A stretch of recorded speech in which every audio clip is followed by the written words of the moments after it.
Good morning po sa ating lahat. Good morning. Napakasayang bagyo sa ating lahat. Namiss ko po yung bagyo to. Kasi nga po, doon po sa tinitira ko sa Maynila, hindi ko maramdaman. Kasi nga nasa kondo kami. Kapag nasa probinsya, pag ganyan, ang sarap matulog. Pag doon nakatulog kami, mga pasado alas 12 na. Pero sarap. Talagang lumatutundong sa taas eh. Sabi ko, pag dito pala, bumaha, nasa taas kami. Okay lang, pukulong na ako. Glory to God. So kahapon po, nag-discuss ko po sa inyo yung tungkol sa discipleship at itutuloy po natin. I just would like to focus how important the discipleship is so that you will come to this understanding why this has been the neglected. Pag sinabi mo neglected, hindi lang po napabayaan. Nalimutan, hindi nalaman, hindi naintindihan. Kaya nga po, throughout the church today, discipleship ay isa lang sa programa ng church. But when I come to the discovery of the discipleship, the importance of this, abay napakaganda nga pala.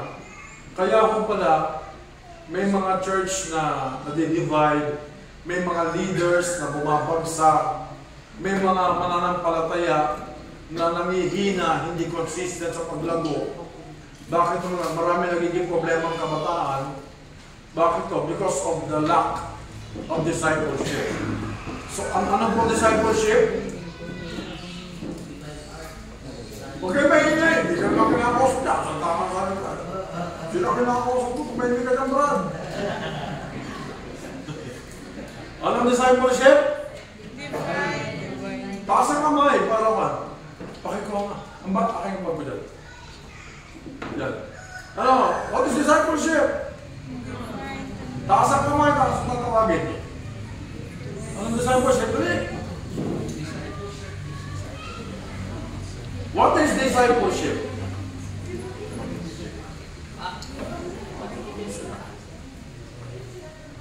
Okay, what is discipleship today? Okay. Okay, divine knowledge and multiplying the set. Okay, sa mga ka.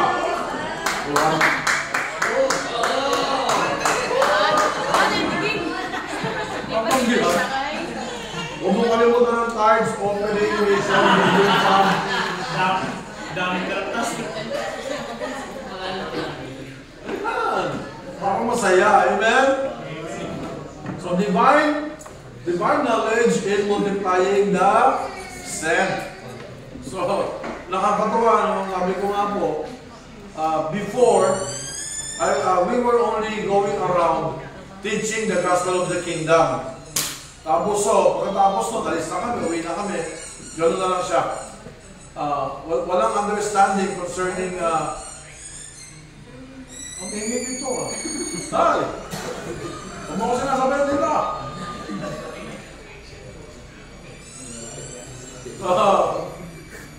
After that, when the Lord revealed concerning discipleship, yung nga sinabi niya noon, sabi niya, Jane, discipleship started in the Garden of Eden.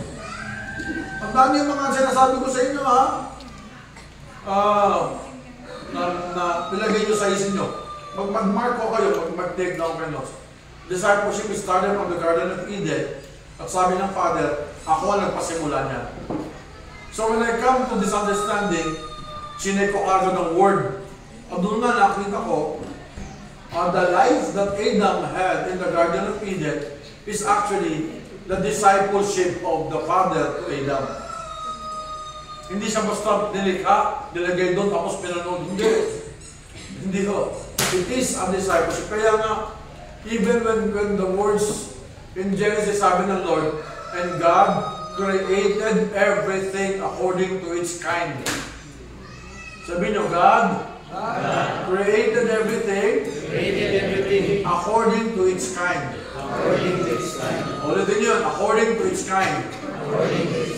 So, nilikha ng Diyos ang lahat ayon sa kanyang pagkakauri. Okay, pagkakauri. So, hindi pa sa lumikha ng Diyos, so, lahat ng hayop. Hindi. Tapos sabay-sabay lang dyan lahat, hindi. Nung lumikha ng Diyos, lumikha siya ng mga kabayo. Ang kabayo, maraming uri yan.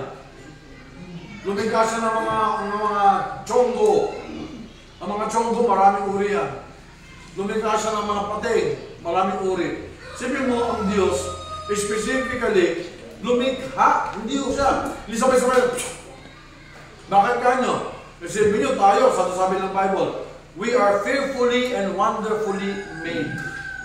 O ba, nagsinek ko? Alam niyo po ba ang ating nervous system, yung po ating nerves, yung maninipis na dinadaanan ng kuryente, para po siyang kuryente ng wire ng kuryente, umaabot po yan ng 2 milyong kilometro. Ganyan po kahaba pag in-stretch mo yung mga nerves na meron tayo. Ganon siya kahaba, ganon ka-specific yung pagkakalikha ng Diyos sa atin. Si God, pag lumikha siya, He always involves details. Sabi niyo details. Details. Masyado po siyang nakatingin sa mga detalye. Alam niyo, sa isang architect tulad ko, very specific kami sa details. Parang halimbawa, pag kayo nakita nyo, no? Nakakita kayo ng ganyang building,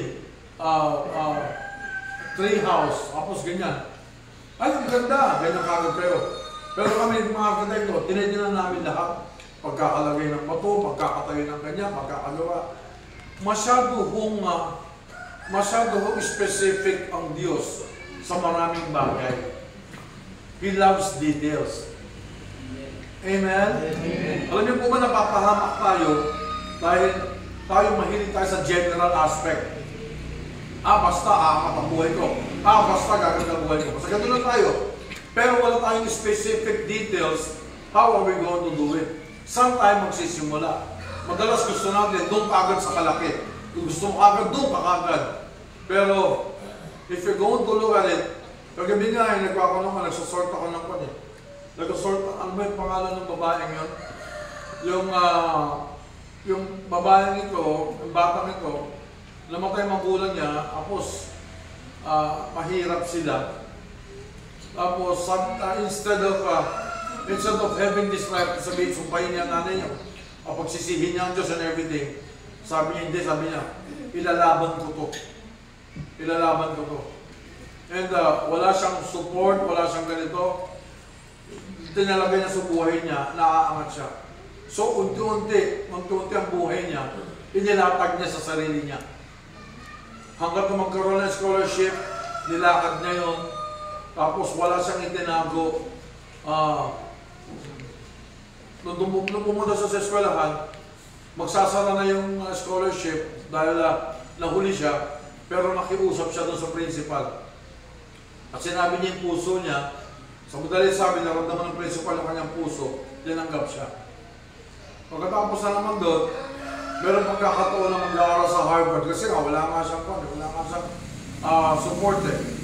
So, what she did, talagang yung iba umuwi na, pero siya nag-aaral pa. Alam po ninyo, pag may pangarap kayo, i-deny niyo muna ang sarili ninyo sa maraming bagay na ang tingin na iba, deserve nila. Deserve ko to eh. Pero yung mga may pangarap sa buhay, nagtsatsaga, nagsusunod ng kilay, at talagang hindi mo na nag-e-enjoy sa buhay. Meron akong kliyente si Isabela, nasa edad 70 na. Mga inchik ito na for the longest time, nabuhay sila doon sa bahay nilang apartment. Doon sila nabuhay. Tapos, nung tinawag ako, nagpagawa sila ng 4-story building. Doon sa 3rd and 4th, nandun sila. Yung first sa second, pinaupahan nila. Tapos, yung tirahan nila, talaga namang bongga, talagang grande. Tapos, ang pagpasok doon, may hagdan. Of course, ginawa ko sila ng elevator. Sabi nga ng Proverbs, Before building your house, build first your business.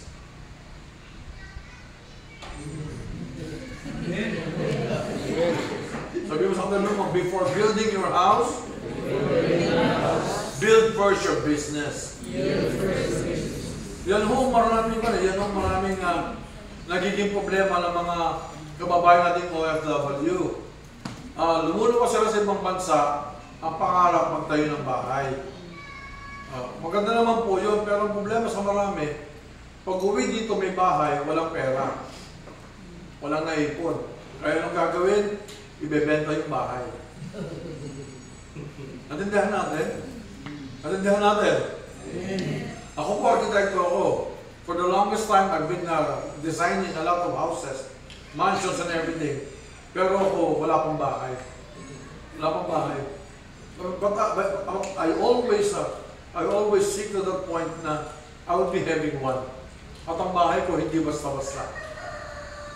Kumbaga, mangangarap ka na rin lang, mangangarap ka na ng the best. Huwag ko kayo nangangarap ng, Lord, kahit po maliit lang. Lord, kahit po second hand lang. Lord, kahit po third hand lang. Huwag gano'n. Amen? Amen. Sabi mo sa tabi mo, kung mangangarap ka, lakihan mo na. Kasi ang Diyos, sasamahan ka sa mga imposibleng pangarap. Yung mga normal na pangarap, sabi mo sa katabi mo, yung mga normal na pangarap, kaya mo na yan. Hindi ka sasamahan ni Lord yan. Natindihan natin. Normal kasi, normal, kaya na natin yan eh. Mangarap tayo ng mga bagay na hindi natin kaya. Yung kahit isipin mo, kahit mag-compute ka, parang hindi ka tatama. Doon tayo mangarap. Amen? Amen? Amen? Amen. Kaya ho, ang Diyos nananahan lang siya sa mga bagay na imposible. Attracted siya sa mga bagay na imposible. Nakita niya na naglakad si Jesus sa tubig. Lahat ng mga disipulo nung sumangka. Sabi, sige, mauna na kayo. Maya-maya, naglalakad siya sa tubig. Naglalakad siya sa tubig. At sa 12 disipulo, isa lang. Isa lang yung nangarap na sumama kung nasaan si Jesus. Sino yun? Sino yun? Si Moses. Amen? Si Pedro. Amen? Siya lang. Sa 12, siya lang. Yung 11, okay na sila sa bangka eh. Kasi nasa bangka yung pangako ng Diyos. Nasa bangka yung proteksyon ng Diyos. Nasa bangka yung kapayapaan ng Diyos. Nasa bangka yun eh. Pero ayaw ni Pedro na manatili sa pangako lang. Gusto niyang maranasan yung katuparan ng pangako. Amen? Amen. Kaya nung niyaya siya ng Panginoon, sinabi ng Panginoon, come, anong ginawa ni Pedro? Umalis siya sa pangako at tumungtong siya dun sa katuparan ng pangako. Tingnan niyo ang Diyos ba may pangako sa inyo? Sino dito may pangako ang Diyos sa kanya taas sa kamay? Taas sa kamay. Hallelujah. Kung di kayo taas sa kamay, wala kayong Diyos. Alright. Tandaan niyo, no? Ang pangako, pag ang Diyos ang nangako, madalas ay imposible yan. Pero bakit pinapakita sa'yo? Pinapakita sa panaginip mo. Sinasabi ng ibang tao sa'yo. Tulad ikaw, Neng. Ano pangalan mo? Ha? Ninay. Kasi nakikita ako sa mata mo. Pero alam mo ba? Ang laki-laki ng gagawin ng Diyos sa'yo. No. Oo nga, laki-laki talaga. Pero huwag mong ipilit, ibukaya. Pero sa loob mo, malaki pangarap mo. Tama? Tama? Amen. Diba? Kaya ako, hindi binibigyan ng Diyos siya dahil mag-tripan lang kayo. Hindi. Binigay sa inyo yan. At ang sinasabi niya sa iyo, anak, imposible man yan sa tingin mo. Pero sa akin, lahat ng imposible ay... Taksan niya! Laksan nyo! Amen? Palakpakan natin ng Diyos. Come on! Kaya magmula ngayon, sa ating buhay, magsalita tayo, mag-dwell tayo sa mga imposible. Amen? Amen? Huwag kayo nabubuhay doon sa mga posible, ha? Huwag kayo nabubuhay sa mga ganito lang. Kasi kayo din magkakaproblema eh. Masarap po na nabubuhay kayo, nag-take kayo na rest. Nung sinabi ng Bible na, deny yourself, carry your cross, and follow me. Alam niyo po ba yung po ay taking the rest? Yung iba, bakit ayaw, ano ba sa Tagalog ang taking the rest? Ayaw, ayaw, sugal. Ito na kayo kapag sugal ka. Ano tawag nun? May ibang word, ayaw sumugal. Ayaw makipagsapalaran. Dahil sinabi mo yan, meron kang sugal. Bakit ako magbigay niya yan? Pag ako, tinamad na, mapagay ko lahat yan.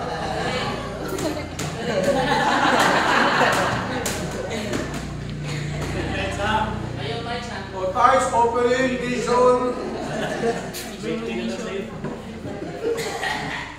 Ayaw, yung iba ho, takot makipagsapalaran. Amen? Amen? Bakit ka takot makipagsapalaran? Una, ayaw mong napahiya. Ikalawa, ayaw mong may sasabihin ng iba sa'yo. Ikatlo, ayaw mong mabigo. Tama? May tama kayo. Malaki tama, di ba? Amen? Tandaan po ninyo, lahat tayo, wala tayong mga karanasan. Nung pinanganak tayo dito sa lupa, lahat tayo nangangapa. Walang karanasan. Lahat tayo natututo lang. Ngayon, paano ka matututo kung ikaw mismo hindi ka makikipagsapalaran? Amen? Amen? Saan ka ba natututo? Pag ikay nasasaktan o pag ikay masaya? Ulitin ko ha. Saan ka mas natututo? Pag ikay nasasaktan o pag ikaw ay masaya? O di ba? Pag masaya ka, wala lang, masaya ka. Pag sarili. Pero pag nasasaktan ka, di ba nag-iisip ka? Hindi ko na gagawin.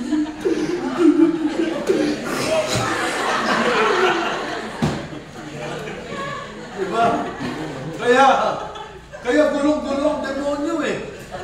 Sabi ng demonyo, pambira itong mga taong ito. Kung kailan ko sila ginagawa ng ganito, lalo sila tumitibay. Amen? Kaya gawin po niyong tungtungan sa pag-angat yung mga pakikipagsapalaran po ninyo. Amen?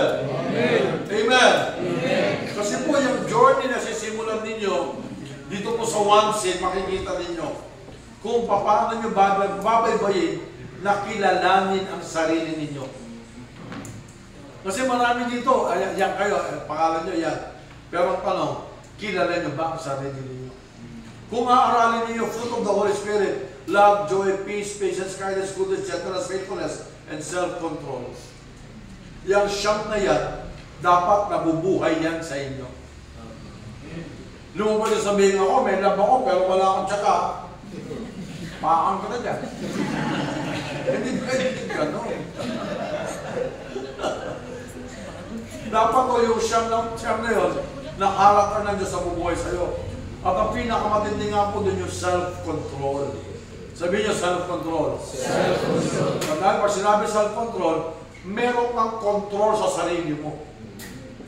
Meron kang control. Di ba, madalas wala tayong control. Saan?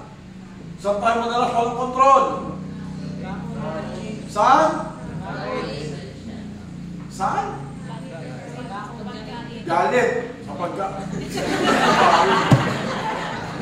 Makatahawan na naman. Saan tayo madalas walang control?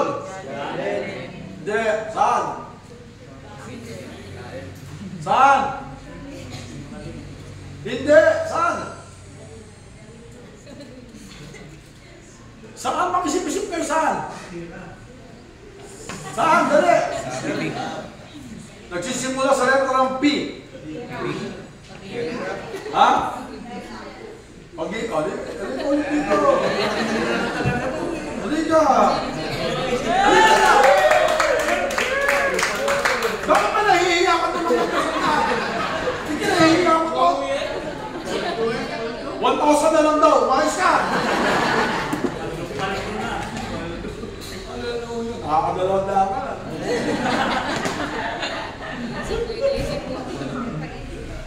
Amen?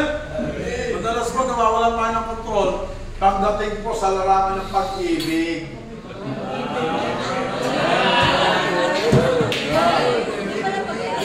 O pag-ibig na makapangyarihan, pag tumama sa puso, di malaman kung anong gagawin sa kasarinlan.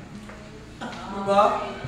Kaya napakasarap na sa buhay natin, meron po tayong control. Amen. Amen. Kahit naman po ako, biktima rin po ako ng ganun eh. Biktima rin po ako sa pag-ibig. Bakit o?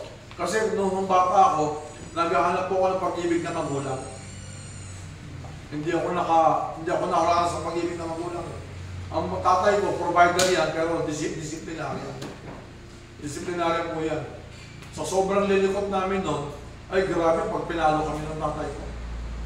Pag pinalo kami, sinturon, isang kasama bakal. Ano po yun? Tapos so sobrang kulit ko, pinakain niya ako ng sabon. Ganun pala lasa ng sabon. Safeguard. Grabe. So sobrang, ang sabi nila, napaka-kong ko na napaka-naughty, napaka-kulit ko. Bait ko naman. Tapos nung nagkaalak ako, ganoon din po ginawa ko sa mga anak ko. Sa panganay ko at pangalawa ko. Tuwing nai-stress ako, grabe ako, paluhin ko sila.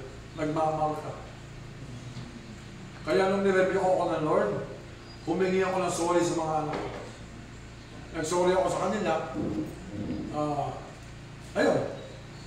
Tapos nakakatuwa naman. Masarap pala pag nag-sorry ka sa anak mo. Amen? May healing talaga. Kaya nakakatuwa. So, ito kung babaybayin ninyo sa simula dito sa Repent. Isa-isa ninyong pag-aaralan yan. Bawat subject, bawat topic, it will mold in you something that will create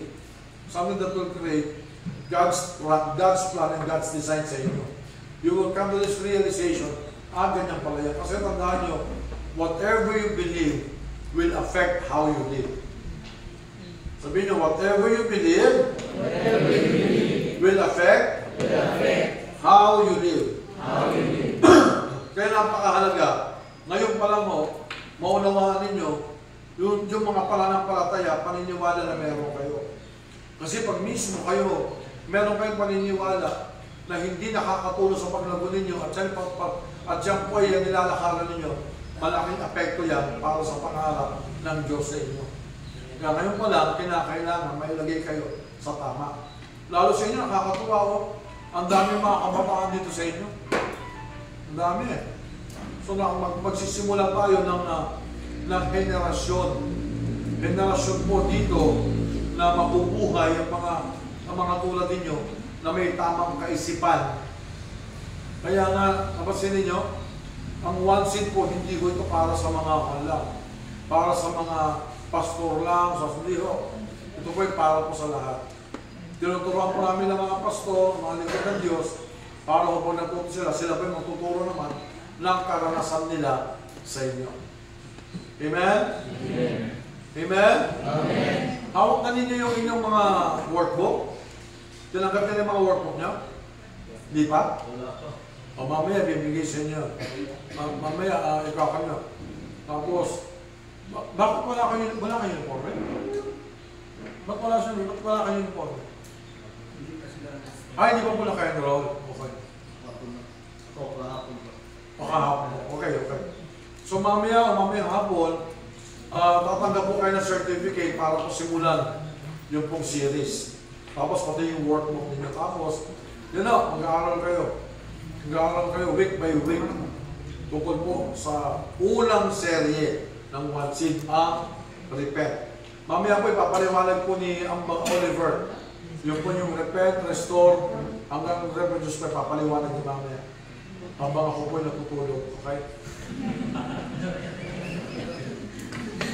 Okay. So kahapon, pinag-aralan lang yung divine discipleship, the divine knowledge and multiplying the sent. Okay. Now, I would like to elaborate more of this. Una, no? Letter A, discipleship is heaven's governmental process to influence, culturalize, and transform its occupying territory. Luke 19 verse 13. Luke 19 verse 13. Paki-open nga po yan. Gusto kong baybayin po natin ito para umigting po sa inyong kaisipan, sa inyong puso, ang pagpupot po sa discipleship. Lucas Kabanatang 11, talatang 13. Ito na naman tayo. I-share ko na naman ito. Okay. So he called 10 of his servants and gave them 10 minas. Tama ba yan? Yung word na kasi tama. Put this money to work, he said, until I come back. Yung kasi sa version, ng King James Version, deliver the 10 pounds and said unto them, occupy till I come. Yan. Yun yung kanina. Occupy till I come. Sabihin niyo, occupy. Occupy. Till I come. Ano pong ibig sabihin ng occupy? Ano pong ibig sabihin? Ang mindset po ng Diyos sa atin, kinakailangan, kung ano po yung pinagkatiwala sa atin, kinakailangan pagharian natin ito. Pag sinabing pagharian, hindi ko yung hindi ko sabihin maghari-harian ka. Ang ibig sabihin, ipakita mo na ikaw ang master dyan. Example, sa ginagawa, congratulations, sabi ko nga po, nung nagdala po sila ang maber ng cake galing dito, dinala po doon sa Maynila. Alam po nyo, appreciated ko po yung cake na galing dito. Ang sarap po lang yung cake. Pwede pong ilaban. Ilaban kahit sa iba. Tapos yung tinikmang kong, ano yung kagabi, yung cupcake, yung chocolate cupcake kagabi, ang ganda rin ng ang sarap din nung texture ng tinapay ninyo. Kaya, wala pa akong sarili niya. Amen? Amen? Amen. Po. Ito, balay kaya, gusto ko lang ipa-abot sa inyo. Dinala namin yun doon, hindi tayo masarap. Ang sakripisyo, ang hirap, simula rito hanggang doon. Nagkakalipi-ipi na kasi ang gusto natin ganito, hindi lang ang masarap, ganun. Pero ang ginawa mo na sakripisyo, galing sa lugar mo hanggang sa padalang. That's the way you value a person. Naintindihan natin? Amen. Pero kung din po yun yung pagdadalang yun, ay sa pong simbolo na ang cake dito mapupunta sa iba't ibang lugar. Amen? Bawat akbang po ginagawa natin, hindi ko basta ginawa nyo lang yun. Amen? Bawat akbang ang nagsisimula sa isa, galing mo talaga. Kala mo, hindi ka bibigyan. Ito, 20 pesos.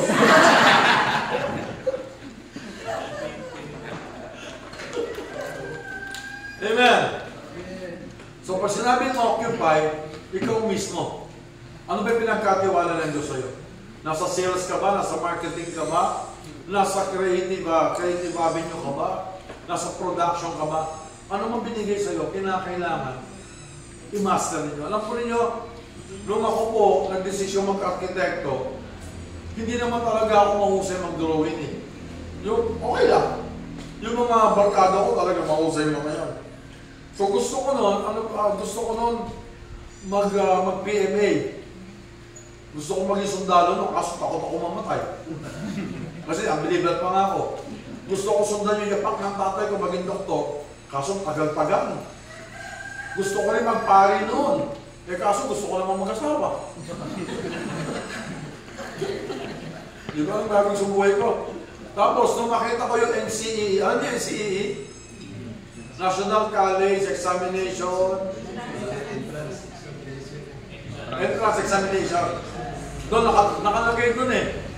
Yung, ano yung possible na course na kukunin mo. Doon nakalagay. Dapat may balik yun eh. No? Ang ganda ng ano yung NCEE. So doon ako nagbase, kaya ako nag-architecture. Tapos nung nag-architecture na ako, ayan, dapat sa USD ako. Sabi ng proctor, sa upper right hand ng inyong papel, isulat ninyo ang major ninyo. Eh akala ko may major ang architecture. Nakalagay doon, building technology. Kasi syempre, building eh. Paglabas ng result, wala ako sa architecture, hindi ako pasado. Ang pangalan ko na sa fine arts. Pasado ako sa fine arts. Sabi sa akin naman, ganito gawin mo. Mag-one sem ka muna sa fine arts, tapos mag-shift ka sa architecture. Eh ayokong mahuli. Kaya ginawa ko, padala ako ng FEU. So doon ako nag-aaral sa FEU. So during my journey, doon ako natuto. Doon ako umangat at doon ko nakita yung skills ko. Tandaan po ninyo, lahat po ng binigay sa atin ng Diyos na de-develop. Sabi mo sa kanabi mo, maaari ngayon, at tingin mo sa sarili mo, ay maliit pa lang, maliit ka talaga.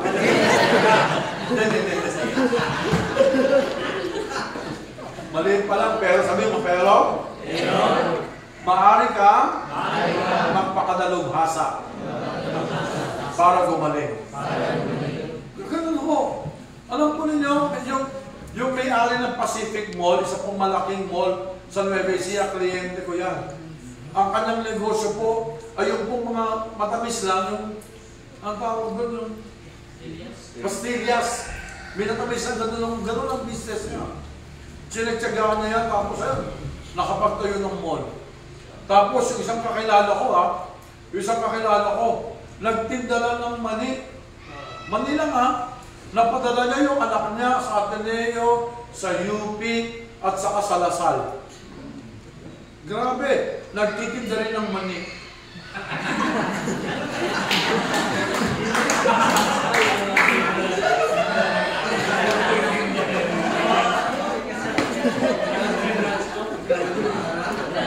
Akala niya, nakapatara lang. Nagtinda rin ng mani. Doon kayo magtinda. Pero yung totoo, yung isa, totoo yun. Isang kliyente ko rin sa Isabela, ganun din po. Nagsimula ng perso sa palengke. Alam mo nyo, naging kliyente ko, tanayo ako siya ng mall. Grabe. Napakahigpit sa mga anak. Napakahigpit. Pero nung siya po ay kinuha na ni Lord, yung kanyang mga anak nag-enjoy sa kayamanang meron siya. Tandaan po ninyo, hindi ko basehan yung present situation na meron kayo na para sabihin nyo, hanggang dyan na lang kayo. Amen? Amen? Tingnan nyo na lang yung buhay po ni Tatay Ber, ang Baber. Saan ba siya nagsimula? Diba? Inspirasyon po yan. Inspirasyon na nakita na ang tao ko nagsimula sa ganyan. Kung siya nakaya niya, kayo pa ba? Meron ba nagturo sa kanya? Malakas lang ang loob niya. Pero kayo, tinutulungan kayo maging malakas ang loob at may nagtuturo sa inyo. Mas lalo nyo magagawa yung higit pa sa nagawa niya. Amen? Palakpakan natin ng Diyos. So discipleship is heaven's governmental process to influence, culturize, and transform its occupying territory. So mismo kayo, gagamitin kayo ng Diyos. Kung saan kayo ilalagay ng Diyos, gagawa kayo ng kwento. Amen? Amen. Amen. Amen. Sa bawat ginagawa po ninyo, lagay nyo ng puso, lagay nyo ng dedikasyon, lagay nyo ng pagmamahal. Huwag ko kayong gagawa ng anumang bagay na mayroong kasamang galit, inggit o anumang bagay. Napakahalaga po ng inyong kamay ay parati hong malinis. Natindihan po natin. Bakit ito? Kasi pag gumawa tayo, naglingkod tayo sa Diyos, na meron tayong maruming kamay, sayang yung pag-iilingkod ninyo. Sabi nga ng Bible, you already got your reward. Amen? Magmamahal ka na rin lang, magmahal ka na lang totoo. Amen? Maglilingkod ka na rin lang, maglingkod ka na totoo. Huwag kang gagawa ng mga bagay na laban sa kalooban mo. Kinakailangan gawin mo yan na may pagsamba sa Diyos. Yun ang sinabi sa ikalawang Pedro. Pag gumagawa kayo, tandaan nyo, hindi kayo naglilingkod sa tao, naglilingkod kayo sa Diyos. At pag ginawa niyo yan, mismo ang Diyos ang siyang magre-reward sa inyo. Amen. Amen. Okay, kalawa. It is the King's royal directive to his servants to participate in the expansions program of heaven on the earth. Matthew 25, verse 14. Verse 14 to 30. Ito, mahaba-haba. Basahin ko na lang. For it is just like a man going on a journey, who called his servants and entrusted them in his possession.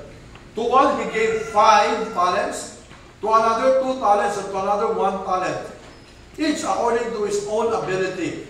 And he went on his journey. The servant who had received the 5 talents went at once and put them to work and gained 5 more. And continued. Okay, tandaan nyo, ang Diyos nagbibigay sa atin ng particular talent or skill ayon sa kanyang dineposit sa iyo. Amen. Amen. Amen. Pero itong kagandahan, hindi kayo binigyan ng isang bagay sa buhay ninyo na mananatili kayong hanggang dyan na lang. Amen. Napansin niya, sabi ka nun, yung binigyan ng 5, nagdagdag pa ng, anong ibig sabihin? Kung ano yung pinagkatiwala ng Diyos sa'yo, pwede at kaya nyo itong palaguhin. Amen. Amen po ba? Amen. Sabi mo sa katabi mo, kaya mong palaguhin. Yung binigay sa'yo ng Diyos. Kasi dinisenyo tayo ng Diyos para magparami. Yan ang binigay sa ating skill, ability. Kaya natin magparami. Sa totoo lang, nung ako po'y nagnegosyo, yan po yung bagay na hindi ko nagawa nung kasi wala pa nga ako sa kingdom eh. Masyado ako nag-enjoy sa profesyon ko, ang dami kong project, ang dami kong pera, pero hindi ko siya napalago ng gano'n. Kasi wala man nagturo sa akin, na-mismanage ko eh. Kasi po sa pamilyang Galina, lahat kami halos puro professional. Wala akong Galina na businessman.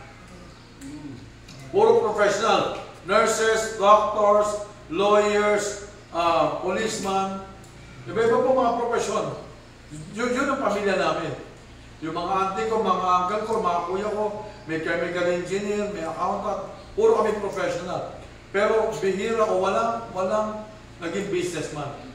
Kaya nung may naintindihan ko kingdom, sabi ko, iaangat ko ang pamilyang ito. Kaya nung natutunan ko mag-business, hindi ko pala madali mag-business. Hindi madali mag-business. Lalo yung may-ari ng pinakamalaki rice mill sa Luzon, kliyente ko yun, sabi niya sa akin, tandaan mo to, Jane, when business begins, friendship ends. Noong una, hindi ko maintindihan yun.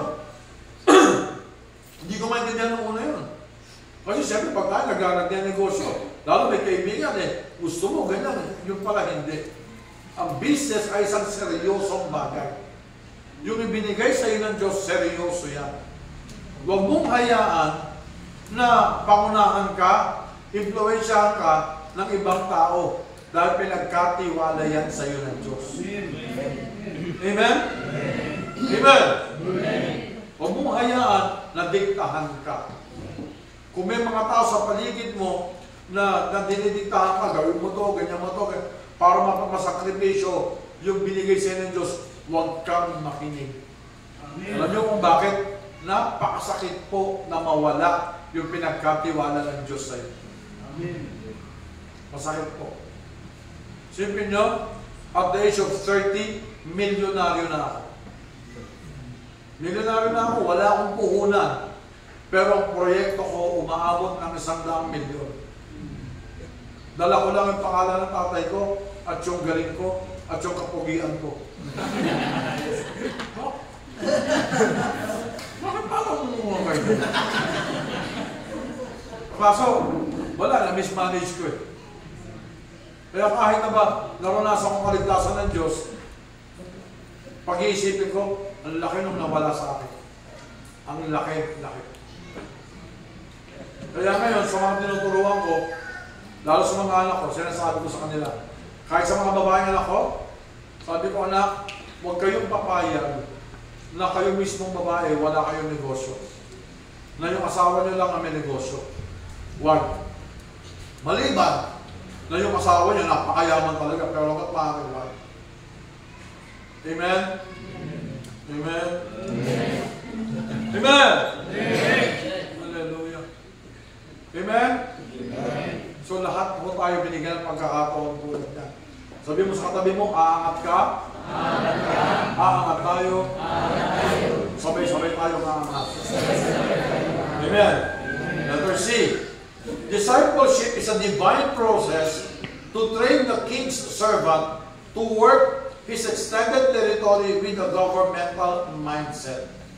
Genesis chapter 2 verse 15. Yan. Genesis 2 verse 15. Ito po ay proseso po ng Diyos sa atin para ho magkaroon tayo ng extended territory. So nakalagay ho dito, then the Lord God broke the man and put him into the Garden of Eden to cultivate it and keep it. Sabihin nyo, cultivate, keep it. So dalawang bagay ang ginawa ng Diyos. Una, cultivate. Ikalawa, keep it. Pag sinabi po kong cultivate, yan po yung word na leadership. Cultivate, proteksyonan, palaguhin, ayusin. Pag sinabi keep, ito po yung management. I-develop, i-expand pa. So pag sinabing cultivate and keep or leadership and management, yan po yung tinatawag na government.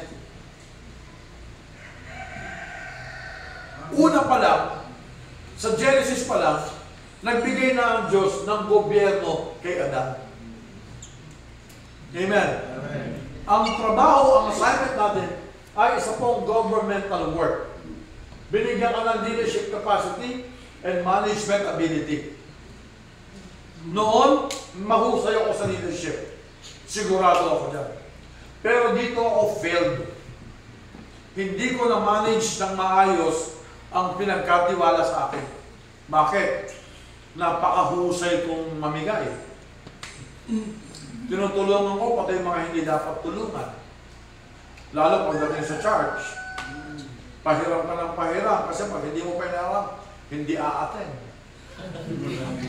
Pag pinahiraman mo naman tapos sisingilin mo na, hindi na a-attend. Mga ganun po ba? Tapos masyado po akong, ano po tawag doon? Yung wala akong tigil, wala akong humpay sa kabibili. Grabe, mga gamit ko, mga relo ko, mga salamin ko, mga pantalong ko, talagang may presyo lahat sa mga yan. Tandaan niya, kahit sa mga anak ko, na-observahan ko eh. Pag kayo, una kayong kumita,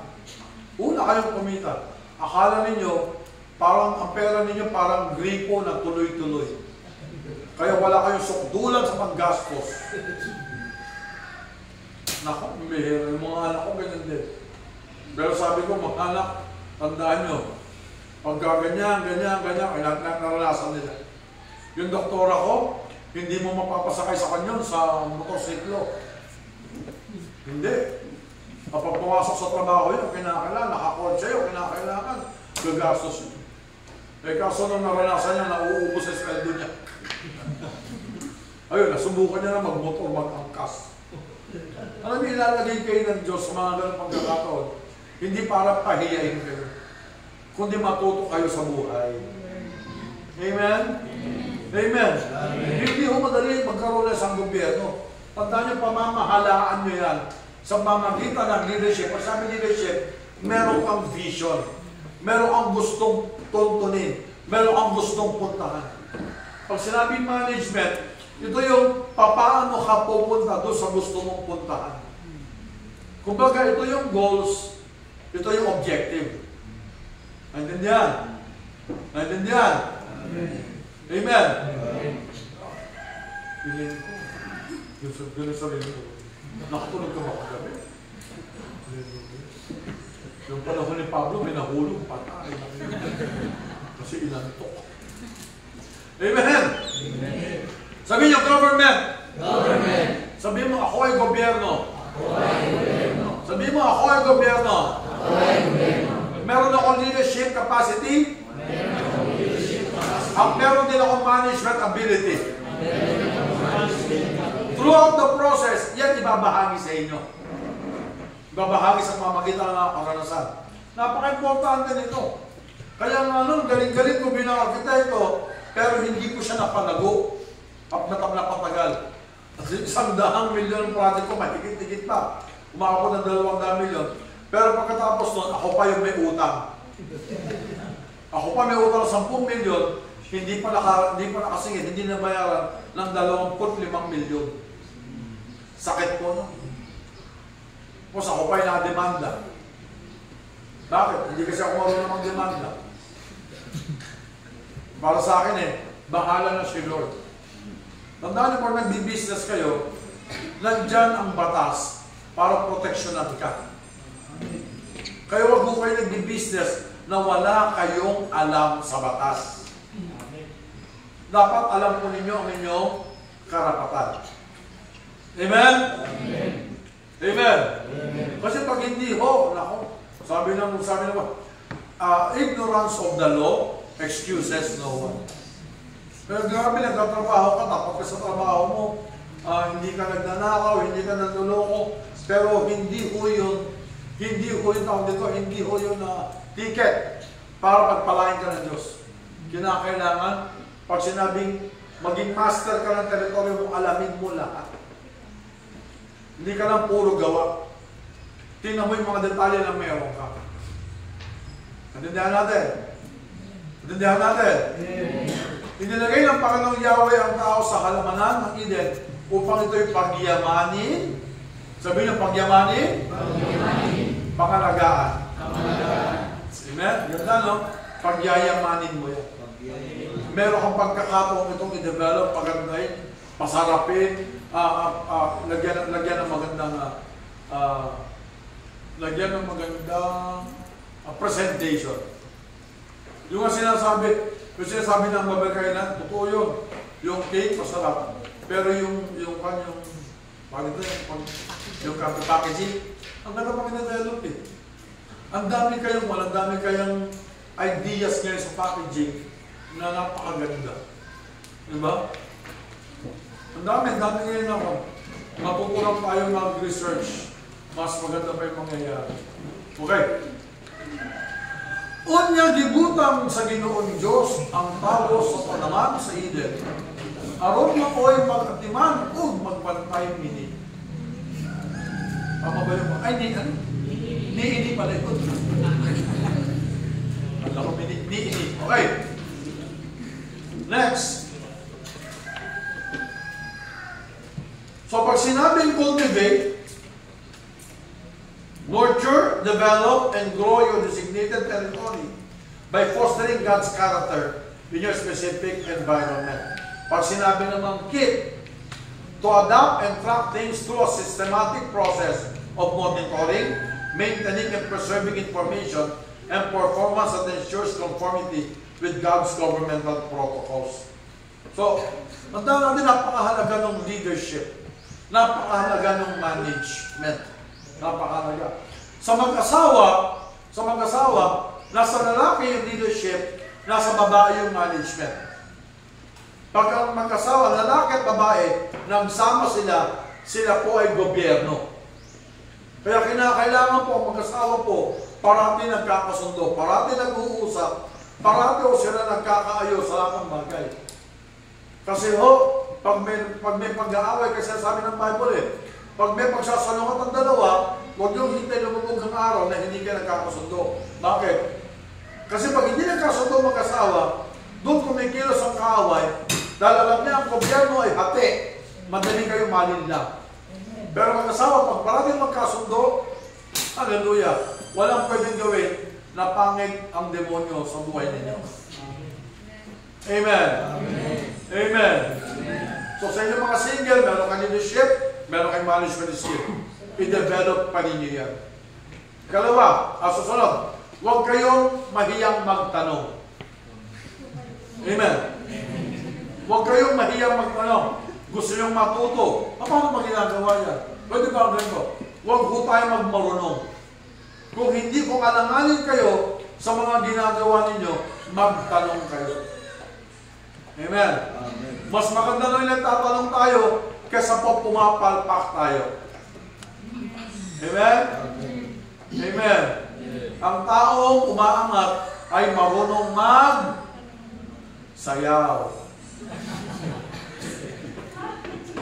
Pagtanong. Amen?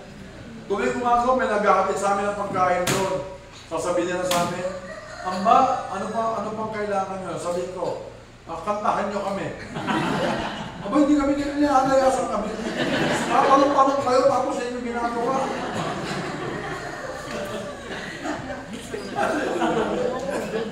Huwag kayo nagtatanong, hindi kayo gagawa. Gusto namin habang kumakain kayo, kinakantahan kami. Okay, next, letter D. Discipleship is where God releases His governmental mandate to Adam. He has the leadership capability and management capacity of government. Genesis 1:28, nakalagay. Genesis 1:28, basahin mo natin sabay-sabay ha. Genesis 1:28. Ayun, God bless them, fire. God bless them, God bless them, be fruitful and multiply, fill the earth, and subdue it, and rule over the fish of the sea, and over the rivers of the sky, and over every living that moves on the earth.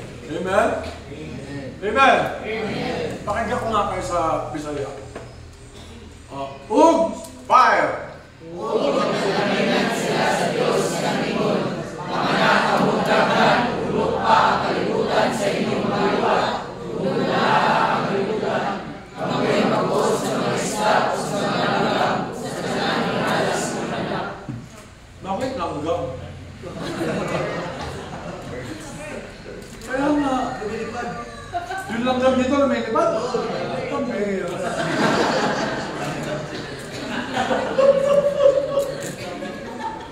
Grabe mo ang langgam dito lumilipad. Nakakatakot ako doon, lumilipad ang langgam mo.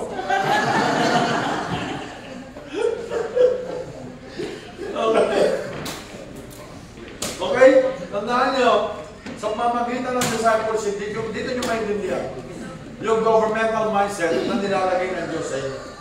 Amen? And letter E, discipleship is God and His government walking with you. Discipleship is God and His government walking with you. Genesis chapter 3, verse 8. Genesis chapter 3, verse 8. They heard the Son of the Lord God walking in the garden in the cool of the day. The man and his wife themselves found the presence of the Lord God among the trees of the garden. Excuse me. Okay. Sa pagsalot, basa. Sa pagsalot, basa. Ginoong Diyos, nagkakaw sa mga usang nagkakaw sila sa kapawilan. Kasabayan ko ng alam kayo para sa ganda. Amen? So, tandaan nyo, pag sa discipleship, tinuturuan kayo, paano lalakad kasama ng Diyos. Dito nyo maiintindihan lahat. Dito nyo mauulawaan anong nilagay sa inyo ng Diyos, sino kayo, ano yung mga potensyal na nilagay pa sa inyo. Amen? Amen? Amen. Okay. Now,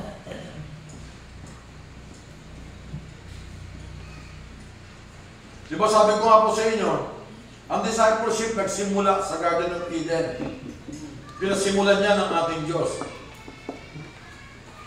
Bago pa nilikha ng Diyos ang tao, nilikha na niya ang kingdom. Yun ang nakalagay sa Matthew 25, verse 33 to 34. Tingnan natin ha. Bago nilikha ng Diyos ang tao, una na niyang nilikha ang kaharian kung saan mananahan ng tao. Matthew 25, verse 33, and he will put the sheep on his right and the goats on the left. 34. Then the king will say to those on his right, come you who are blessed of my Father, inherit the kingdom prepared for you from the foundations of the world. Nakita nyo? Bago pa nilikha ang mundo, nandyan na yung kingdom. Una nang nilikha yung kingdom. Parang ganito lang yan eh. Dapat ganito prinsipyo natin eh. Sayo kasi, pag na-in-love ka, tapos gusto mo asawahin ka agad. Magandang kaisipan nyo, bago ka mag-asawa, dapat meron ka na nakahandang bahay, may nakahanda ka ng negosyo. Parang ganun po ba? Amen? Amen. Amen! Amen! Dapat ganun po ang maging estado natin. Hindi ko katulad na marami na basta na-in-love ka, mahal ka niya, mahal mo siya, okay na yan. Magsimula tayo sa ganito. Mas maganda ho, tahakin po natin yung tamang landas na everything about you must be prepared muna. Sabihin niya, prepared. Kasi ganun si Lord. Inihanda niya muna lahat bago niya nilagay ang tao sa kaharian. Natindihan natin? Natindihan natin? Sa unang Corinthians, 1 Corinthians chapter 2.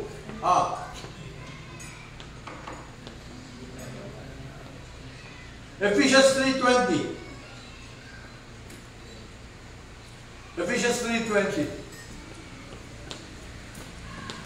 Now to him who is able to do far more abundantly beyond all that we ask or think, according to the power that works within us. God can eventually work everything through you. Walang bagay na imposible na hindi kayang gawin si Lord sa pamamagitan mo. Naniniwala po ba kayo doon? Naniniwala po ba kayo doon? Naniniwala ba kayo doon? Amen? Wala akong bagay. Kaya ho, nakakatuwa na maintindihan yung ganitong proseso nilalagay sa atin ng Diyos dahil napakalaki ng pangarap ng Diyos sa atin. Naintindihan ninyo? Naintindihan ninyo? Sabi ko, nakakatuwa nga eh. Sa pamagitan pa ng ganitong komunidad, nakabuo ang balay kahayan ng mga tulad ninyo na may ganyang kaisipan, na may ganyang buhay. Ngayon po, ilalagay pa natin ito sa mas matibay pa para mas gumanda pa ang buhay at impluensya ng bawat isa sa inyo. Amen? Amen? Amen. Sino natutuwa sa nangyayari sa buhay nyo ngayon? Taas sa kamay. Amen. Taas sa kamay, palakpakan natin ng Diyos. Hallelujah. Nakakatuwa. Nakakatuwa paano sa gipin ng balay kahayan ng buhay ng bawat isa at ilagay kayo sa sitwasyon ganyan at walang layunin kundi pagandahin pa ang buhay ninyo. Amen? Next, discipleship is God mentoring, coaching, teaching, guiding, training, providing, supporting, and fully attentive to your designated work. Genesis chapter 3 verse 8, binasa natin kanina. Next, God invested His image and likeness, His very DNA in man. Despite this, God must disciple His son, Adam, and make him ready for His work from the Garden of Eden, and He's subduing the whole earth with His glory. Hindi ko kayo nandito para lang magtrabaho. Nandito kayo, ito po isa pong pagsasanay na ginagawa sa inyo. Di ba sabi ko ako sa inyo, hallelujah, meron sa inyo rito, yung pag-angat ng buhay niyo, magugulat kayo. Na kahit sila ang babayag, hindi nila akalain na aangat kayo. Amen. Ang laki ng potential na inilagay ng Diyos sa inyo. Amen. Amen. Amen. Amen. Yung marami dito tatahimik lang, Pero yung pangarap ng Diyos ay grabe. Talaga ho, mamumukod tangi kayo na magbibigay ng papuri sa Diyos. Amen? Amen. God wholly supported Adam and provided him everything he needed according to the design that was assigned for him to accomplish. Lahat, tandaan nyo, lahat ang binigay sa atin ng Diyos, lahat ang binigay sa atin ng Diyos, sa mata ng Diyos, tapos na yan. Parang ganito yan eh. Example, anak kita. Ang gusto mong kunin, law. Okay. Anak, sa akin, yung law, tapos na. Ito na yung budget ko para sa'yo. Ipaglalaban kita, kung kinakailangan, iutang kita, kung kinakailangan, ibenta ko ito, gagawin ko. Basta sa akin, pagiging lawyer mo, tapos na. Ito na lang ang tanong. Tatapusin mo ba? O mag-aasawa ka ng maaga? Maintindihan? Sa mata ng Diyos, planado na lahat eh. Tapos na yung plano sa'yo. Nasa'yo na ang bola.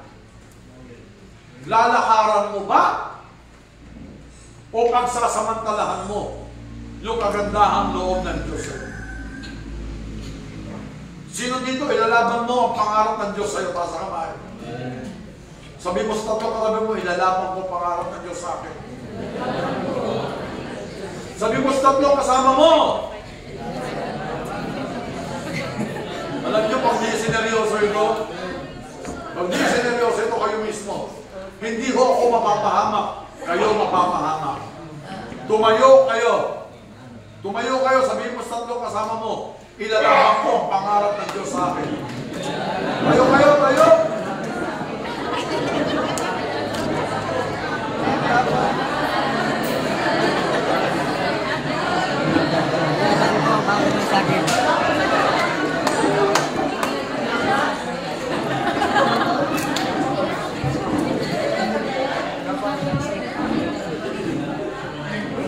Akala nyo ba, kahit sa akin wala na akong pangarap, ang dami kong mga pangarap. Kaya ako inilalaban ko ito eh. Kaya ako tinatrabaho ito eh. Kaya nga, isipin nyo, magmula ko ng moving up, November, October, September. September pa lang, August, September, October, wala akong tigil. Iba't ibang lugar ako pumunta, linggo, kada linggo. Tapos halos ang buwan kami sa Guam. Pagkatapos na, nag-convergence pa kami. Tapos dito. Tapos bukas, Bacolod naman kami. Wala akong tigil. Bakit to? May pangarap ang Diyos sa buhay ko at ilalaman ko yun. Amen? Unahin mo lang ang pangarap ng Diyos sa'yo. At hindi kalilimutan ng Diyos yung pangarap niya para sa'yo. Yun ang ibig sabihin na seek first the kingdom of God and His righteousness, and all these things shall be added unto you. Amen? Naalala ko ng panahon ako po, lubog na lubog. Umiiyak ako. Sabi ko, ba't nangyayari sa akin ito? Ang sipag-sipag ko naman sa gawain. Lab na lab naman kita. Isa na sinabi ng Diyos sa akin, tumayo ka dyan at ilaban mo ang pangako ko sa iyo. Tandaan nyo, hindi yan pangako kung kani-kanino. Pangako yan ng Diyos sa iyo. Amen? Kung kinakailangan, pangako ng Diyos, isulat ninyo. Isulat ninyo yan. Kinakausap kayo ng Diyos araw-araw. May mga devotion kayo dito, posibleng hindi kayo kinakausap ng Diyos. Isulat ninyo. Sa araw makikita ninyo na isa-isa lang tinutupad ng Diyos yung pangako niya. Bakit? Inilalaban niyo rin. Inilalaban niyo rin. Parang ganito, sa loob ng 3 taon, sa loob ng 5 taon, nasa na kayo? Ano nang ginagawa ninyo?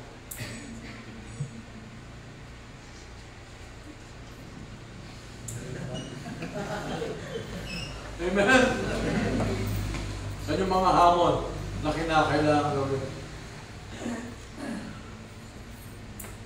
God specifically is working in our lives. Kaya nga napakahalaga maintindihan ninyo kung sino kayo. Kasi nilikha tayo sa spirit, soul, and body. Ito may alam ka dito. Ito alam mo to. Pero ito hindi mo alam. Yung soul, ito yung tinatawag na real you. Ito yung totoong ikaw, hindi ito. Nandito inilagay ng Diyos yung pagiging kamukha niya sa'yo. Kaugali ka ng Diyos. Kung anong meron siya, meron ka. Kung anong kaya niyang gawin, kaya mong gawin sa level ng lupa. Naintindihan? Hindi mahina ang Diyos, kaya hindi ka mahina. Amen. Ulitin ko. Hindi mahina ang Diyos, kaya hindi ka mahina. Amen. Hindi gaya-gaya si Lord, kaya hindi ka gaya-gaya. Amen. Magaling siya, kaya magaling ka. Amen. Mahusay siya, kaya mahusay ka. Amen. Matalino si Lord, kaya matalino ka. Amen. Amen? Huwag ho kayo nananahan dun sa kaisipan ng kahinaan. Tao ka lang, ganito ka lang, hindi ka na magbabago. Tanggalin niyo po yung mga bagay na yan. Amen? Maaari ngayon, nakikita mo sa sarili mo, ganyan ang kalagayan mo. Pero sa pamamagitan niyan, mapapahiya ang demonyo sa gagawin ng Diyos sa iyo. Salamat po. Amen? Amen. Amen? Amen. Kung titignan ko kung saan ako nang galing, at nasan na ako ngayon, kung buhay ng mga magulang ko, magiging proud sila sa akin. At kung hindi lang ako nagloko, o inuna ko yung sarili ko sa mga pinagagagawa ko noon, hindi lang ito narating ko ngayon. Pero kagandahan, naranasan ko yung mga pangit na yon para sabihin sa iyo na huwag kayong lalagay at mabubuhay sa pangit na yun. Sabi nga ng kanta, pagkat sa langit walang pangit. Di ba? Kinanta natin kanina, di ba? Pagkat sa langit walang pangit, mahal ka, mahal kita. Oh. Ano alam yan? Hallelujah kayo. Mga kantayin natin. Amen. Walang pangit na ginawa ang Diyos sa atin. Napakahusay ng Diyos. Napakagaling ng Diyos. Na kahit ano pang pangit ng pinanggalingan mo, kaya niyang pagandahin, kaya niyang pabanguhin. Sabi nga ng Bible, yung mga karanasang pangit na naranasan mo, pag inilabas niya na yung kaluwalhatian niya sa iyo, parang hindi ka dumaan sa mga pangit na yun. Amen? Amen? Sino dito may pangit ka nakaraan? Taas kamay. Taas kamay. Huwag kayo mahiya. Taas na mataas. Huwag yung kinakaya yung pangit na nakaraan. Sa tuwing itinataas yan at nakikita ng Diyos ang kagandahan, mas lalo napapahiya ang kaaway. Amen? Amen? Dinisenyo ka ng Diyos sa kagandahan. Kaya isang araw, wala kang gagawin sa buhay mo, kundi pagandahin ang buhay ng iba, pagandahin ang buhay na binigay sa iyo. Kaya lahat sa iyo, wala kang gagawin kundi paganda ng paganda, pabuti ng pabuti, payaman ng payaman, paangat ng paangat.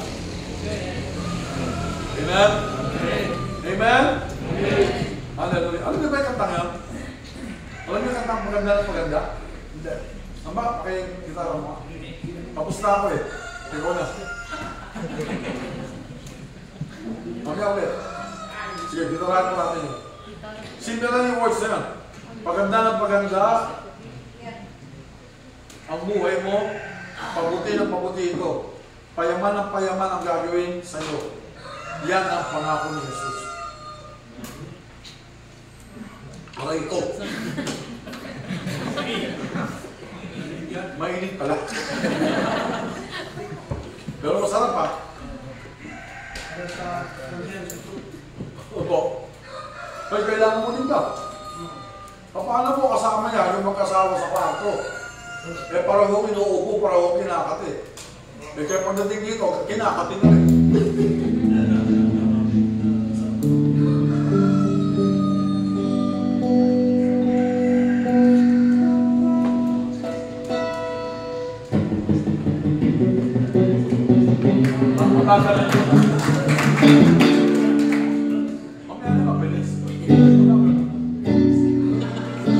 Paganda ng paganda, ang buhay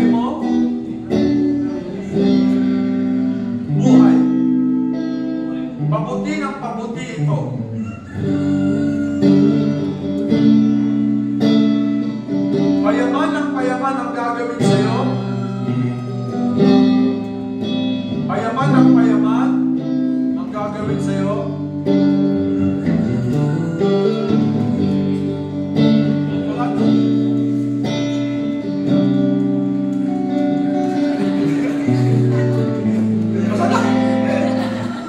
ayaw mo yung mama? Ayan. Yan ang pangako. Yan ang pangako ni Jesus. Yan ang pangako. Jesus. Okay. Maganda na, maganda ang buhay mo. Mabuti na, mabuti ito. Payaman, payaman ang gagawin sa'yo. Yan ang pangako ni Jesus. Sabayan niyo ako. Maganda na, maganda ang buhay mo. Mabuti na, mabuti ito. Payaman, payaman ang gagawin sa'yo. Yan ang pangako ni Jesus. Minsan pa, maganda na maganda ang buhay ko. Maganda ang buhay ko. Ang buhay ko. Mabuti na, mabuti ito. Payaman, payaman ang gagawin sa akin. Yan ang pangako ni Jesus. Sunod, sa problema mo, huwag kang susuko.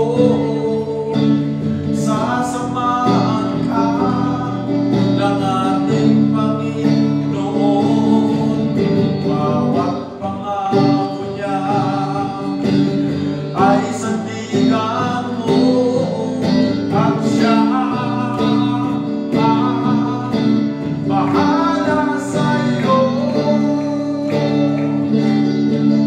Maganda na, maganda ang buhay mo. Mabuti na, mabuti ito. Payaman, payaman ang gagawin sa'yo. Yan ang pangako ni Jesus. Mas istansa. Sa problema mo, tapos huwag kang susuko. Sasamahan ka ng ating Panginoon. Bawat pangako niya ay sandigan. Bawat pangako niya ay sandigan mo. Ay sandigan mo. Ha? Siya ang bahala sa'yo. Huwag kang susuko.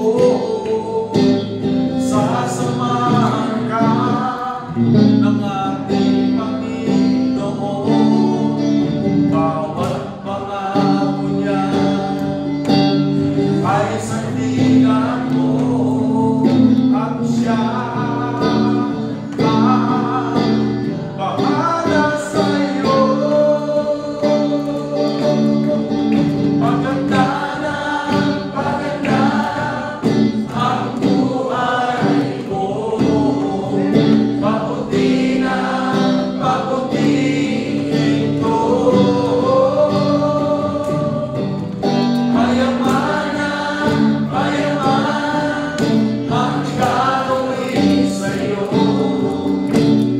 Yan ang pangako ni Jesus. Sabi mo sa katabi mo, sa problema mo. Sa problema mo, huwag kang susuko.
Praise God. So, pananghalian na po tayo.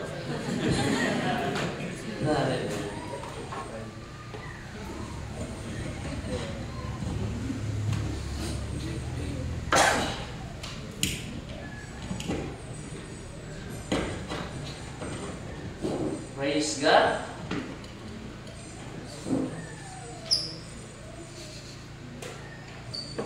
So, once again, good morning po. Good morning.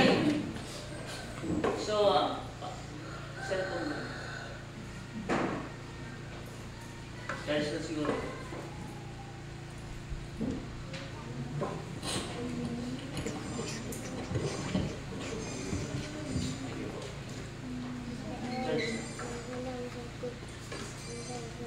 So, napag-aralan po natin about, kasi ang focus nito is discipleship.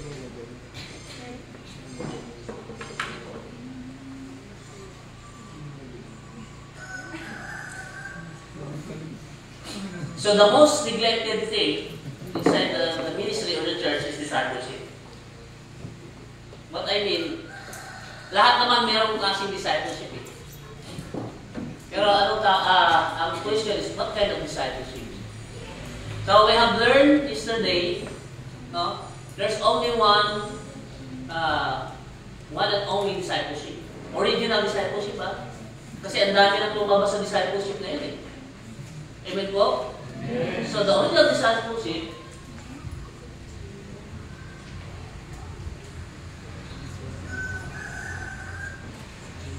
that is the original discipleship of the Father. So ang tawag natin dyan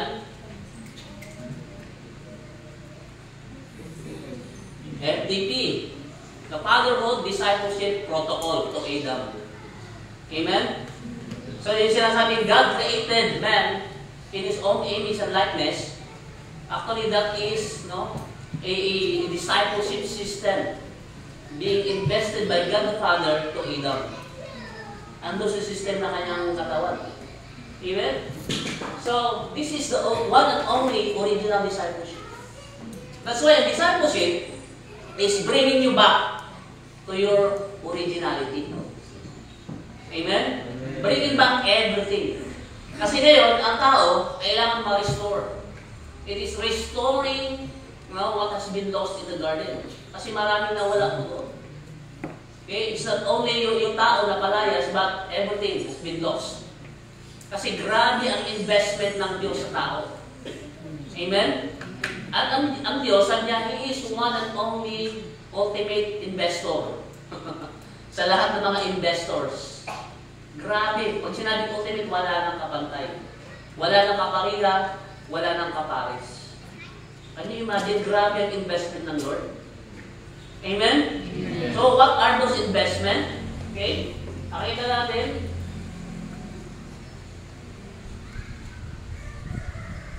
So, number one, God invested His Word.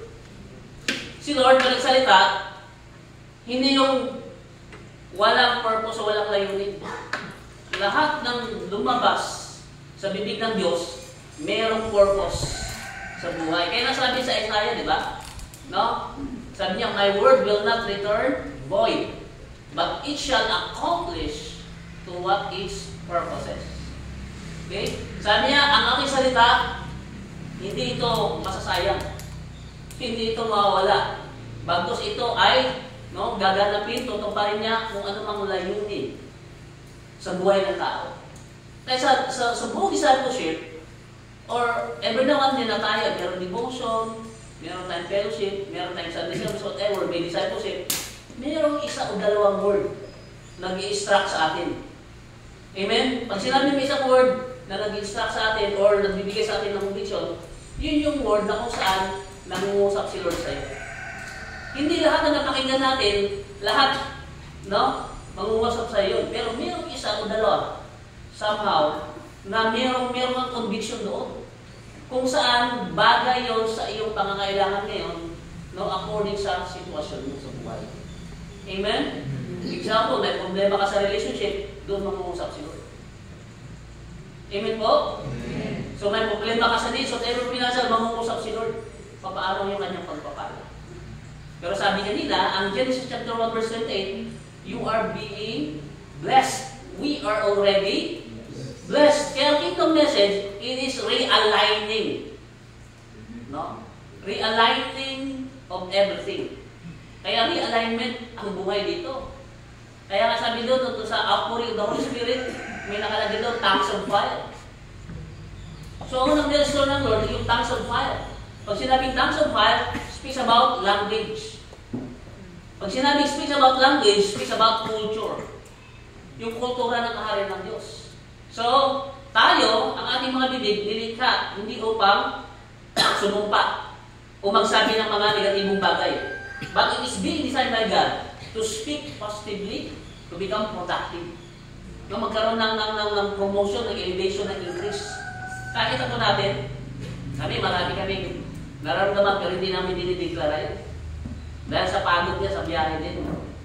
So once na ikaw ay nagsabi, nagkaroon na ng mga alibis, o nag-reason out ka na, mag-aapit yun sa iyong katawan. Isa po, masama ang pakiramdam ko. Talagang sasama yun. Tinatamad ako ngayon, talagang tatamarin ka. Amen? Pero ang worship, ang paglilingkod sa Diyos, lifestyle. No, whether may bagyo o wala, kaya na, praise God, congratulate yourself. Kasi nga, nandito ka. Amen? Sa amin, yun ang sakit. Doon. Hindi mo na alam ano talaga ang patukrason. Pag umulan na nga, hindi pa bagyo. Ay, umulan, basa ang lupa. Mababasa ako. Hindi na pupunta eh. Eh, lahat pag bagyo, mga kapatid. Binabagyo din ang kanilang pananampalataya. So, it should be a lifestyle. Kaya ang discipleship is bringing back, no, to your original lifestyle in God. That we are created in the image and likeness of God.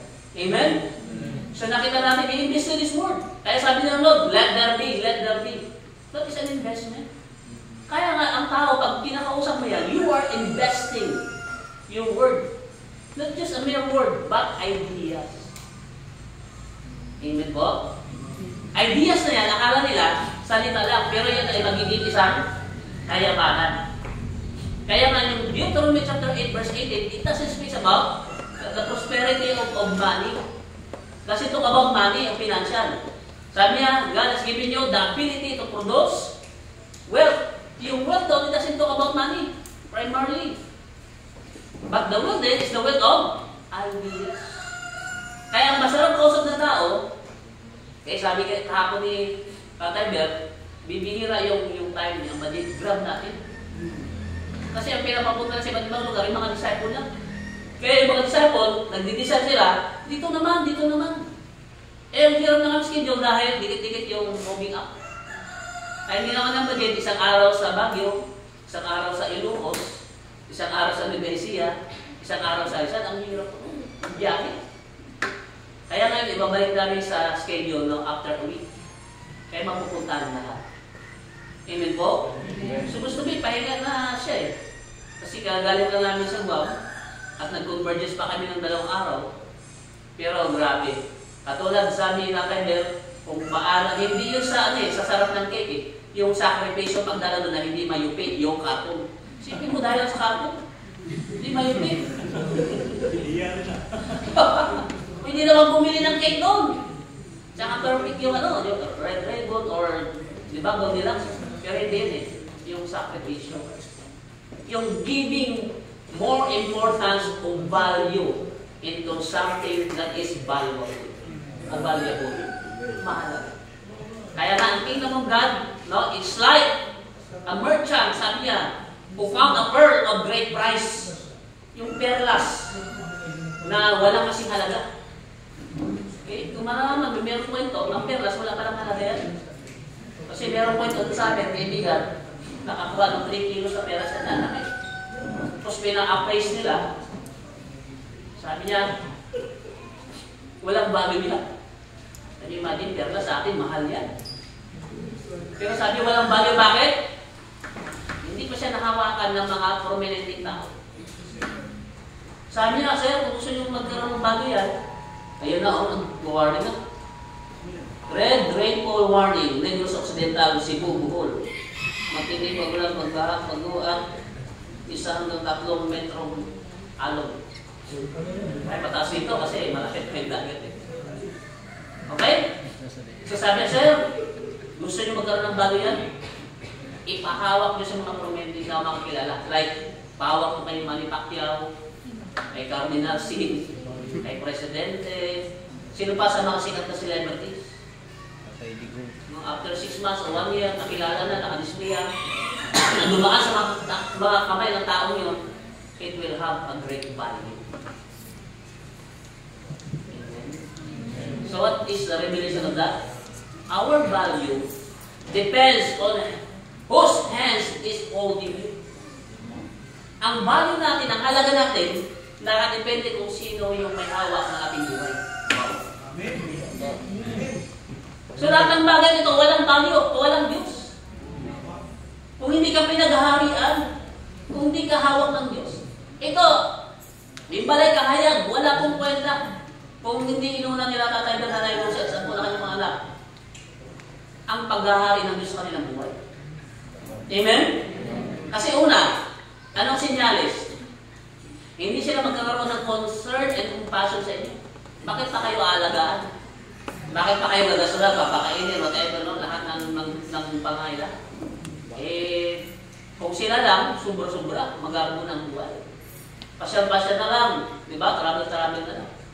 Pero nakita natin, pag isang tao, pinag-arian ng Diyos, hindi po pwede, hindi siya magkaroon ng passion at concern sa ibang tao. Amen. Right. Sabi niya, consider other better than you. Ang ibig sabihin ng disciples, hindi basta-basta making other lives better than you actually. Yun yung sinasabi ni Jesus na, you will do greater things than what I have done. Hindi insecure si Jesus o decrease ang kanyang pagkatao. Ang sinasabi nila, yung nature ng discipleship, pag sumuong ka dito, pag nag-submit, nagpasakot ka, ay naku mga kapatid.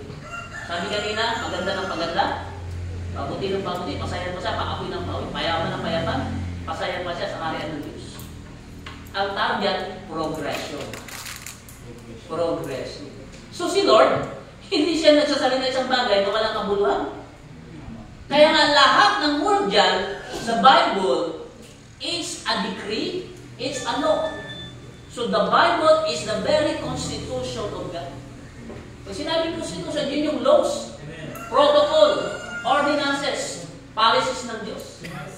Amen po? So lahat yan, sabi niya, wala isang tubok na masasayang. Pero para natin ang Panginoon.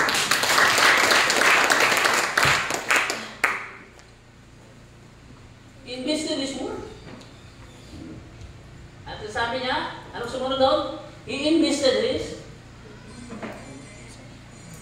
image and likeness. Can you imagine?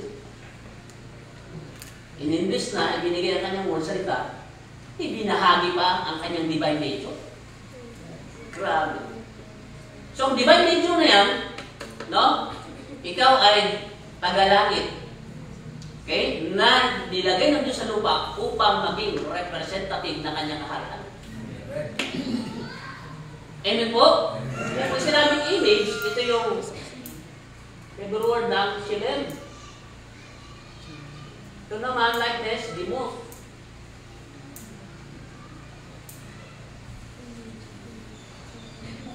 Kung sinabing image, likeness, demo, speaks about the very nature and character of God in you. Likeness, it is how you function, similar to God, but on the earth level. Kasi ibinigay sa tao na teritoryo is yung lupa. Amen? Ang teritoryo ng Diyos, no? Ang kanyang teritoryo, buong universe. Buong kalawakan. No? Even heaven and earth actually. But we are much privileged, okay?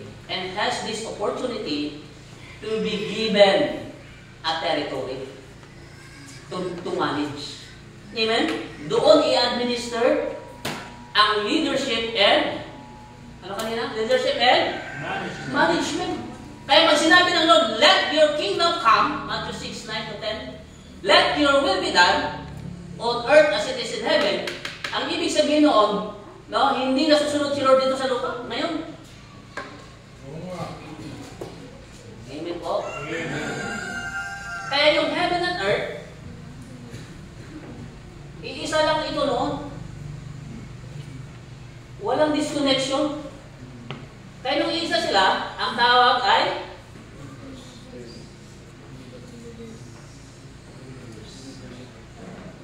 uni and verse. Uni means one. Kaya yung unicorn, isang sungay, di ba? Uni, yung Catholic word, is not a bad word, but good word yun. Catholic means universal.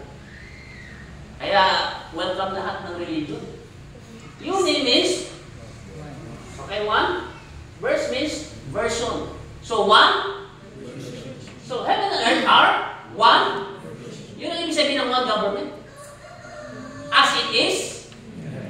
So, the government of the kingdom of heaven is like, is being administered, implemented on earth. Kaya nung na-disconnect yun, nagkaroon ng let your kingdom once again. Let your will be done. Nagkaroon na ng declaration. Pero during the time na hindi pa na-disconnect, walang ganong declaration. Sabi nga ang original life natin, doon sa garden, before the fall, walang prayer. Nakita ba natin na may prayer si Adam?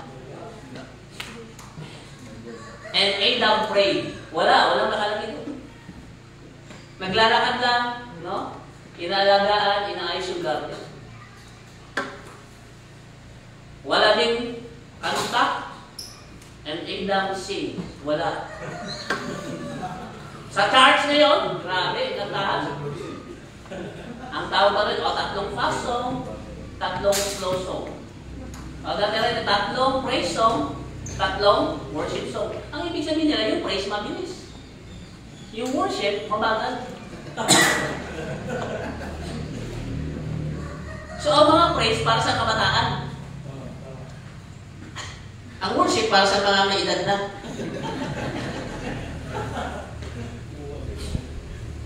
Hallelujah. So, grabe ang deception ng religion. Kasi ang religion, lumabas lang yun, no? After Genesis chapter 3. After the fall of man, ngayon ang tao hindi na mahanap si Lord. Na-disconnect na. That's why they created their own system of worship, system of belief, to reach God. Kaya ang religion is man reaching God. Pilit na i-please ng tao ang Diyos, pilit na abutin ng tao ang Diyos, pero hindi nila masumpungan. Disconnected din. Amen? Kaya nagkaroon ng iba't ibang klaseng pagsamba. Yung unang dalawang pagsamba dyan, through Cain in Abel. Yung isa lang ang tinanggap, yung kay Abel. Dahil yung prototype ng worship sa Lord, siya ang nakakuha. Amen po? So, one version, heaven and earth. Kaya ngayon, napakita po Yesu Cristo to restore, okay, the connection between heaven and earth. Amen? Maka natin ang Panginoon.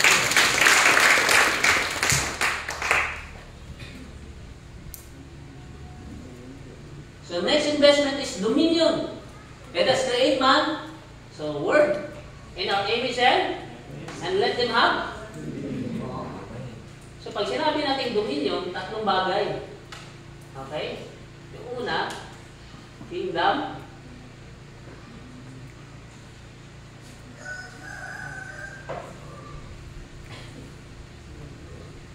Pag sinabi natin dominion, no? Let them have dominion. Ibig sabihin, let them have a kingdom. Let them have a territory to rule, to manage, okay? To administer. Let them have the power. Let them have the glory. So, ang kingdom na Adam is the garden. Ang power niya sa kanyang declaration or sa word din. Yung pinangalanan niya ang lahat ng mga kahayupan. Sabi ko, lahat ng mga kahayupan na yan, pakalanan mo. Yan. Ay lahat ng pangalan ngayon, even the discovery, pinangalan ng scientist at pinidiscover ngayon, ipinangalan na ni Alan yan noon pa. Ang ibig sabihin, tapos na lahat yan. Pero ngayon, nilalakaran natin mga tao at dinidiscover. Kaya lahat ng pangalan, hindi aksidente yan, dahil yung pangalan niya. Amen? Kasi kung aksidente yan, talagang ma-aksidente yan. Halimbawa, yung Agila, pinangalan ng Maya. Hindi bagay sa kanya. Aksidente talaga. Amen po, dahil ang Maya hindi makalipad na. Hallelujah. So ito yung authority and power ni Adam. Okay? So pag sinabi kingdom, alam na natin yun, no? King and domain or territory. So a person or a personality who rules and reigns over a domain, over a territory. So God has given us a kingdom for us to rule and reign over it. He's given us the power to exercise our authority and the glory. Yung presence ni Lord is with them. So sinasamahan sila ng Diyos dahil kausap na nila si Lord. Yun ang presence nila, pero matindi, malupit sa atin ngayon. No? Noon, God talked and walked with Adam. But today, God is not only talking and walking with us, but He is living inside of us. Mukhang hindi natin nakuha. Ulitin natin sa Tagalog. Noon, ang glory ni Adan, sinasamahan siya, kausap siya ng Diyos. Yun lang. May fellowship. Ang tawag yan, there is the presence of God. But today, Jesus or God is not only tinatawag na Emmanuel. December na naman, di ba? Anong meaning ng Emmanuel? God is with us. Sa kingdom, God is not only with us, but He lives in us. He is in us. Amen po? So, can you imagine? Ang presence doon, hinihingi nila para maramdaman nila, makita nila. Pero ngayon, ikaw na ang carrier ng presence ni Lord. Mukhang hindi po siya. Kasi sino na sa'yo nag-ahari? Ibig sabihin yung presence, ikaw magpapalabas. Kaya sa worship, you do not welcome the presence of the Lord. You release the presence of the Lord. You do not welcome the Holy Spirit because our body is the temple of God. Eh, bakit meron ka? Welcome, Holy Spirit. Nakita nyo rin alay yun. Diba? Bakit may nag-edisyon? Wala pa sa iyo, Holy Spirit. Winimero ka mo eh. And then, tayo, sinasabi natin, tahanan ng banal na Espiritu ng Diyos. Pero ang kanta mo, welcome Holy Spirit. Hallelujah. Kaya matindi ang glory ni Lord sa akin. Even the fruit of the Holy Spirit. Hindi mo na kailangan hilingin niya sa Diyos. Lord, bigyan mo ka ng pasensya. Anong bigyan na sa'yo na ang pasensya? At pag sinabi mong hingi ka ng pasensya, ng love, patience, ikaw magpapalagas niya. Papaano? Ano yung unang bunga? Fruit of the Holy Spirit? Galatians 5? Love. Papaano mo papalagas yung love? Pag naranasan mong mabigo sa pag-ibig. Pag naranasan mong siniraan, pag naranasan mong kinamuhian, pag naranasan mong dami mong makalaban umaaway sa'yo. Kasi you cannot appreciate love with those people who are lovable. Yung mga kaibig-ibig, kamahal-mahal. Ang application ng love is i-apply doon sa mga taong hindi kamahal-mahal. Hindi kaibig-ibig. Ibig sabihin, yung taong galit na galit ka. Yung taong, di ba? Grabe ang ano mo sa kanya. Sama ng loob, doon mo i-apply ang love ni Lord. Kaya nga, love your neighbor. Yun ang pinakamabigat. No, love your neighbor. Love your enemy. Mabigat ko yun. Sabi ng Biblia anong challenge? Anong halaga ng ibigin mo, mahalin mo yung umiibig din sa'yo?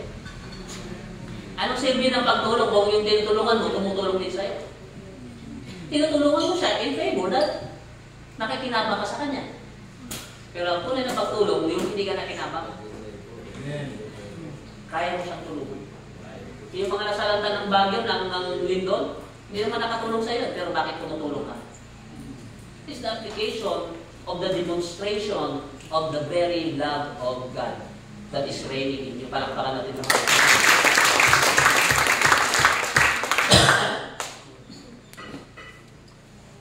Okay? I-invest in His Word, sa image and likeness, dominion. Grabe investment din. Amen? Ito na. Second to the last. Invested His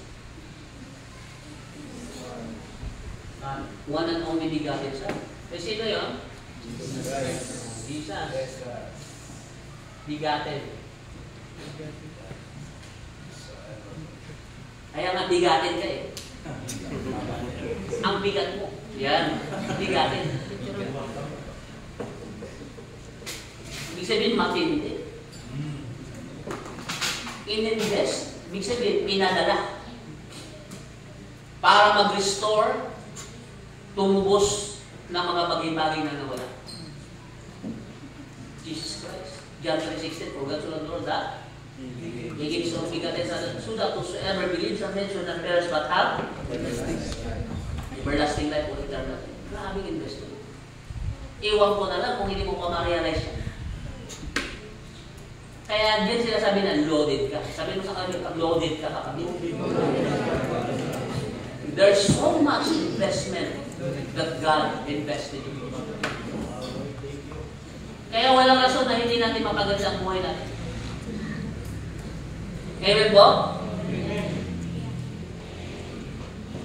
Ako, hindi gusto ko nakalain na maikot ko yung Pilipinas. Saka makapunta sa ibang bansa. Kasi kami, mahirap naman na pamilya. Kung nag-graduate ako ng high school, wala pang paaral ng college. Pero mayroon siya isang tao na ginamit si Lord para ako sponsoran sa pag-aaral doon sa La Union, sa Luzon. Kung hindi, siguro, kasi galing ako nagsimula ako sa Simple Sugat.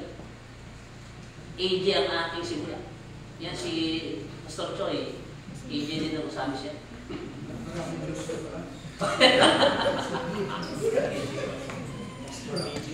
AJ. I mean, yung Christianity ko nagsimula sa AJ. But we are Catholic. So nag-aral ako sa academic. Sa Catholic school. Okay? So, after high school time ko yun, tanda ko na eh.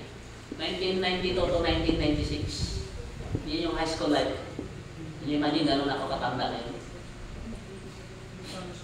Then 1996, kasi I was born in Negros Occidental. Kasi aming family Cañete, kaya sa mga pariente ko dito, Cañete. Makipagkilala tayo, wala akong kilala dito eh. Sa 1990s, nasa Luzon na kami. Ako. So, may nag-sponsor, kaya sabi ko, kung babalik ako sa amin, baka ipadala ko sa Bible School. Ang sikat na Bible School dito ng Simple Sugat is Emmanuel Bible College, IBC sa Cebu.